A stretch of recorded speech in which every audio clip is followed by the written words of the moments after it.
Welcome to reliable news analysis. नमस्कार, सलाम, सत श्री अकाल। डॉक्टर अशोक कुमार का आज के विश्लेषण का मुद्दा है ग्रेटा थनबर्ग का Gaza mission. Greta Thunberg Nobel पुरस्कार प्राप्त हैं, यानी नोबेल पुरस्कार विजेता हैं और पर्यावरणविद एवं सामाजिक कार्यकर्ता के रूप में पूरे संसार भर में जानी जाती है। इस समय ग्रेटा थनबर्ग अपने साथियों के साथ गाजा मिशन पर है। गाजा पट्टी के जो फिलिस्तीनी लोग हैं वह दुनिया के तमाम प्रकार के जुल्म अत्याचार के इंतहा का सामना कर रहे हैं। इजराइल एक एक फिलिस्तीनी को हमास का सदस्य बताकर वहां खत्म कर रहा है।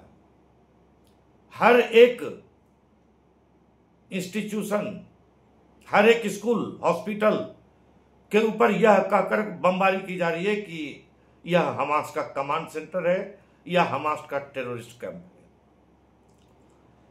हर एक फिलिस्तीनी को हमास का मेंबर बता करके उसकी हत्या की जा रही है।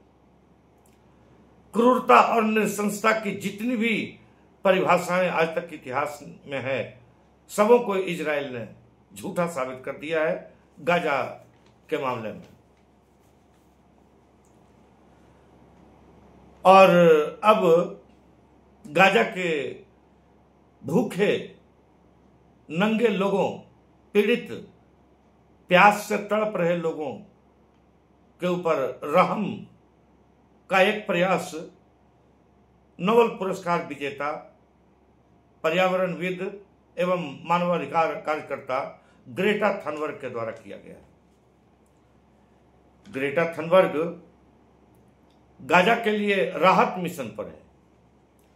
मैंडलिन नामक जहाज पर सवार होकर ग्रेटा थनबर्ग और उनके 11 साथी इंसानों की मदद करने के लिए दवाएं, बच्चों का दूध, खाना और साफ पानी के उपकरण लेकर सीधे गाजा के लोगों तक पहुंचाने का प्रयास कर रहे हैं। गाजा के उन लोगों तक जो महीनों से नरक से भी बदतर जिंदगी जी रहे हैं। दोस्तों, अगर इस चैनल को अभी तक आपने सब्सक्राइब नहीं किया है तो कृपया कर सब्सक्राइब कर लें और वीडियो का एनालिसिस पसंद आता है तो इसे लाइक और शेयर करें। तो ग्रेटा थनबर्ग ने कहा कि अगर इंसानियत में थोड़ी भी उम्मीद बची है तो फिलिस्तीन के लिए खड़ा होना जरूरी है। उन्होंने यह भी कहा है कि यह मिशन खतरनाक हो सकता है, लेकिन चुप रहना उससे भी ज्यादा डरावना है। ग्रेटा थनबर्ग जहां आज पूरे संसार भर के बुद्धिजीवी, पूरे संसार भर के मानवाधिकार कार्यकर्ता, लोकतंत्र की दुहाई देने वाले अमेरिका, ब्रिटेन, फ्रांस इत्यादि पश्चिमी देश आज गाजा पट्टी के मुसलमानों की दुर्दशा के ऊपर पूरी तौर पर खामोश हैं, बल्कि यूं कहिए कि इजराइल के पक्ष में खड़े हैं। लेकिन इस बीच उम्मीद की एक किरण के रूप में नोबेल पुरस्कार विजेता ग्रेटा थनबर्ग सामने आई है और वो एक सहायता मिशन लेकर गाजा जाने का प्रयास कर रही है। लेकिन इजराइल के जुल्म का शिकार उनको भी होना पड़ा और 24 घंटे पहले ही उनके मिशन को रोक दिया गया।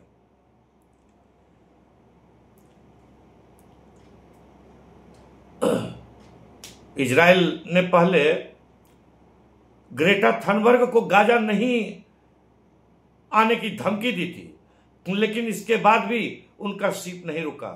इसके बाद इजराइल की नेवी ने मेडिटेरेनियन सी से ग्रेटा थनबर्ग के शिप को कब्जे में ले लिया। वहीं ग्रेटा और उनके साथ मौजूद सभी एक्टिविस्ट को हिरासत में लेकर इजराइल ले जाया गया। अब हिरासत में लिए गए एक्टिविस्ट को एयरपोर्ट पर लाया गया। आने वाले कुछ घंटों में डिपोर्ट की कार्रवाई शुरू की जाएगी। वहीं ग्रेटा थनबर्ग का मिशन गाजा फेल हो गया और इस तरह डूबके को तिनके का सहारा कहा जाता है, लेकिन वह भी यहां कामयाब नहीं हो सका। ग्रेटा थनबर्ग ने एक अत्यंत साहसिक प्रयास किया था, लेकिन वह भी कामयाब नहीं हुआ। अब उन्हें उनके देश डिपोर्ट किया जाएगा। इजराइल के विदेश मंत्रालय का कहना है कि जो लोग निर्वासन दस्तावेजों पर हस्ताक्षर करने और इजराइल छोड़ने से इनकार करते हैं, उन्हें उनके निर्वासन को अधिकृत करने के लिए इजरायली कानून के अनुसार न्यायिक प्राधिकरण के समक्ष लाया जाएगा। इस बीच एक्टिविस्ट के गृह देशों के वाणिज्य दूतों ने एयरपोर्ट पर उनसे मुलाकात की है। सोमवार यानी 9 जून 2025 की आधी रात समंदर में अचानक सायरन बजने लगे थे और ग्रेटा थनबर्ग के शिप को चारों ओर से घेर लिया गया। ग्रेटा थनबर्ग का जहाज गाजा के लिए राहत सामग्री लेकर जा रहा था, लेकिन इसे गाजा से कई किलोमीटर पहले ही इंटरनेशनल वाटर में इजरायली नौसेना ने अपने कब्जे में ले लिया। यह जहाज 1 जून को इटली के सिसिली से रवाना हुआ था। 9 जून सुबह यह गाजा में पहुंचने वाला था। इसमें एक्टिविस्ट ग्रेटा थनबर्ग मौजूद थी। उनके साथ ही 11 और एक्टिविस्ट भी शिप पर थे। ये गाजा राहत सामग्री लेकर जा रहे थे, जिनमें दवाइयां और फूड पैकेट्स आदि मौजूद थे। ग्रेटा के जहाज को चारों तरफ से घेरने के बाद इजरायली नौसेना की तरफ से वापस लौट जाने के संदेश जारी किए जाने लगे, लेकिन दावा किया गया कि इसके बाद भी जहाज आगे बढ़ता रहा, जिसके बाद इजरायल नौसेना के शिप को अपने कब्जे में ले लिया। ग्रेटा थनबर्ग के शिप को अपने कब्जे में ले लिया इजरायल के नौसेना ने। इससे पहले ग्रेटा थनबर्ग ने एक वीडियो जारी कर यह दावा किया कि इजरायल ने उनका अपहरण कर लिया है। हालांकि इजरायल ने इन दावों को झूठा करार देते हुए एक वीडियो जारी किया, जिसमें इजरायली सेना के जवानों को ग्रेटा थनबर्ग के एक्टिविस्ट को सैंडविच और पानी देते हुए दिखाया जा रहा है। दरअसल इन सभी कार्यकर्ताओं को इजरायल के अशदोद पोर्ट लाया गया। यह इजरायल के पश्चिम में मौजूद एक अहम पोर्ट है। इसकी गाजा से दूरी 27 किलोमीटर है। यहां ग्रेटा थनबर्ग और बाकी लोगों को एक फिल्म दिखाने की बात कही गई है। यह फिल्म करीब 43 मिनट्स की है, जिसमें 7 अक्टूबर 2023 को हमास के द्वारा नरसंहार जो किया गया था, उसी के ऊपर यह फिल्म बनाया गया है। हमास के हमले पर बनी फिल्म दिखाने के निर्देश इजरायली रक्षा मंत्री काट्ज ने दिए थे। इजरायल ने गाजा में राहत सामग्री भेजने पर एक बार फिर से रोक लगा दी, इसीलिए इस शिप को रोक लिया गया। सिर्फ इतना ही नहीं, दावा किया गया कि इजरायल भूखे नंगे लोगों पर गोलीबारी कर रहा है और राहत सामग्री को गाजा तक नहीं पहुंचने दिया जा रहा है। इतना ही नहीं, इजरायल केमिकल वेपन्स से भी गाजा के लोगों के ऊपर हमला कर रहा है। तमाम प्रकार के इंस्टीट्यूशन, अस्पताल हो, स्कूल है या राहत शिविर है, हर जगह इजरायली सेना के हमले हो रहे हैं। गाजा के लोगों को एक एक पल भूखे नंगे तड़पा तड़पा कर, घायल करके, मार करके, और जो जिंदा रह गए उनको एक एक पल इजरायल तड़पा तड़पा करके खत्म कर देना चाहता है। पूरे फिलिस्तीन की समस्या के समाधान का यही फॉर्मेट इस समय इजरायल के पास है कि 1 बाय 1 करके पूरे गाजा के लोगों को खत्म कर दिया जाए। लेकिन दुर्भाग्य से आज संयुक्त राष्ट्र संघ हो या तथाकथित लोकतंत्र और मानवाधिकार के champion United state of America, Britain, France या अदर वेस्टर्न कंट्रीज जो अपने आप को डेमोक्रेसी का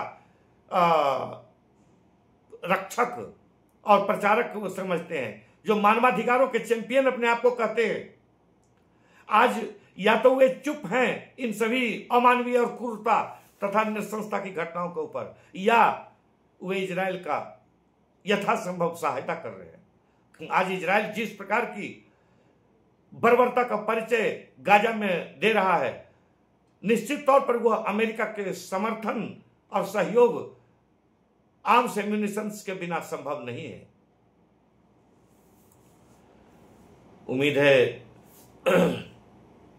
कि गाजा के लोगों के समर्थन के लिए आप इस वीडियो को समर्थन दीजिएगा, इसे लाइक और शेयर कीजिएगा और इस चैनल को सब्सक्राइब कीजिएगा, जिससे गाजा के लोगों के दुख और पीड़ा के ऊपर कुछ मरहम लगाने के हमारे प्रयासों को बल मिल सके और जिससे कि हमें और इस प्रकार के अपनी आवाज को बुलंद करने का मौका मिल सके। नमस्कार।